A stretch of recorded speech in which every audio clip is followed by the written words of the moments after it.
Hello, welcome to the Eden Music Matters, and today I'm going to talk about intervals in music. This topic of intervals has been challenging for a period. Very many students are unable to understand the concept of intervals in music. Even very many trainers, many directors are unable to understand the concept of intervals in music. Now, an interval is the distance between two notes. Very music genres have been written or created in different notes, different distances, thus different note intervals. When the notes are played simultaneously, just like in the case of chords, we have a particular type of interval. Sometimes the notes are played in a successive manner. Then in that case, we'll have a different type of interval. Now, based on this context of interval that I'm talking about today, intervals are classified based on their characteristics, based on the interval numbers, based on interval inversions, based on interval qualities, and on the qualities of interval, we will talk about compound intervals, augmented intervals, and even diminished intervals. Quickly enough, based on the characteristics of intervals, the intervals can be categorized into three different criteria. Now, the first criteria of interval classification based on their characteristics is an interval can either be a harmonic or melodic interval. And the second category, an interval can either be even interval or an uneven interval. And lastly, an interval can either be a consonant interval or a dissonant interval. This is classification based on the characteristic of the intervals. Now, based on the intervals being harmonic or melodic, I want to show you some example on my screen. If you look at my screen, I have several sections of notes in ledger lines, some notes, on the lines and spaces in the staff. I have my first part of the staff labeled as part A. I have part B, part C, part D, part E, part F, and even part G. Now, in my part A, I want to describe a harmonic interval. Now, a harmonic interval happens when the notes are played simultaneously, just like in the case of chords. Chords are played simultaneously so that the notes sound together, the notes marry. So when you have notes played simultaneously, then the kind of interval you adopt is a harmonic interval. In my part A, I have notes played simultaneously. So this is an example of a harmonic interval. The notes are played simultaneously.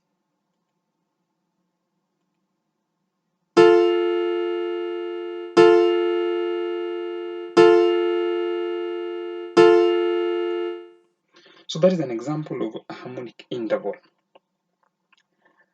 And the opposite of a harmonic interval is a melodic interval. Now, a melodic interval happens when the notes are played successively, when one note is played after the other.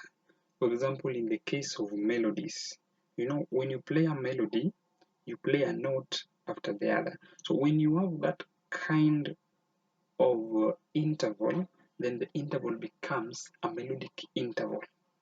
The melodic intervals are divided into two sections. A melodic interval can either be ascending interval or descending interval depending on the kind of scale you have adopted. If you are using an ascending scale, then the melodic interval becomes an ascending melodic interval. However, if you're using a descending scale, then the kind of interval becomes a descending melodic interval. If you look at part B, I have notes ascending in the scale. You can see the notes are ascending. So this becomes an ascending melodic interval because the notes are ascending.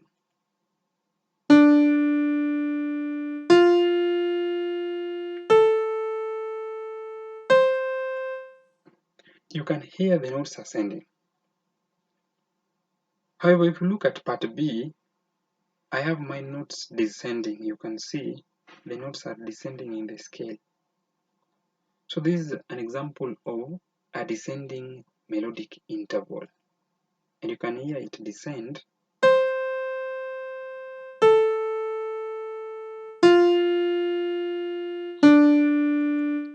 So that is an example of a melodic interval. And from the observation in my screen, you can see that melodic intervals can either ascend or descend. The second classification of intervals based on their characteristics. Intervals can either be even intervals or uneven intervals. How do even intervals occur? If you have one note falling on a line in a staff, another note falling on a space in a staff, or vice versa, then that kind of interval becomes even interval. However, if you have both notes falling in the line or both notes falling in the space in a staff, then that becomes an even interval. I want you to look at part D and part E in my display. This is part D, this here. I have one note appearing on the space, another note appearing on the line. Then the second note, one appears on the line, another appears on the space. So this is an example of even intervals. Even intervals occur when one note appears on the line, another appears on the space, or vice versa. If you look at part E of my display, this one, I have one note appearing on a space and another note appearing on the space. And then the second example here, this one note appears on the line and the other note appears on the line as well.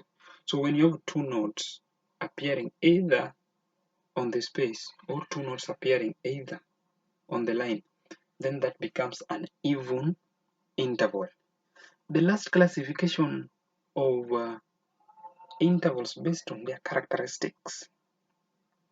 Intervals can either be consonant intervals or dissonant intervals. And you can see in my part F and G, I have consonant intervals and dissonant intervals. And what are these kind of intervals?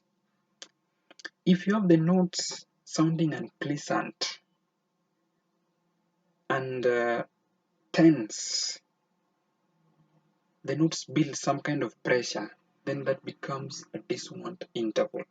However, if the notes sound pleasant and relaxed, then the interval becomes a consonant interval. Let us look at part F in my display. I have two notes.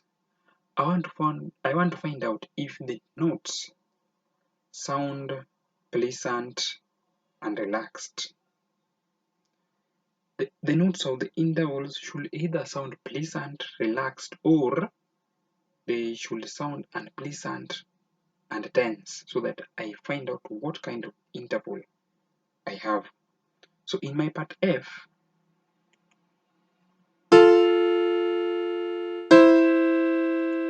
the notes sound relaxed, the notes sound pleasant. So that is a consonant interval. However, in part G,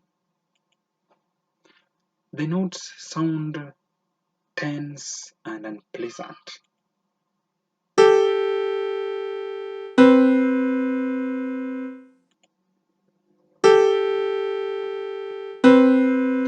So when you have intervals sounding unpleasant and tense, then the kind of interval you have adopted is a dissonant interval. Sometimes people wonder why dissonant intervals are used, because many musicians have said that intervals of dissonance are bad, but they have a good use, they have a very important role in music. Now, dissonant intervals are used in many contexts to build tension and momentum in a music score or music piece. Composers have adopted this kind of dissonant intervals to build pressure, tension, and momentum as they approach the cadential points of their composition or their music.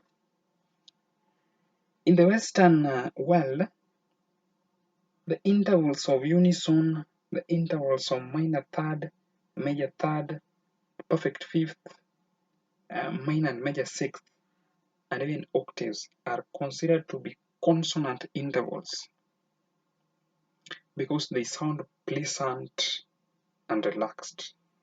However, the intervals of minor second, the intervals of major second, even the intervals of a tritone, minor seventh and major seventh, are considered dissonant intervals because these intervals sound unpleasant, they sound tensed, they sound quassed, and that's the reason why they're used to build pressure and some tension, especially when the music approaches its cadential sections. You can't just use dissonant intervals anyhow in any point of the piece. If you want your dissonant intervals to sound better and great, try using them when you approach your cadential sections of the music. If you like this video today, like, comment, subscribe, and share. Bye bye.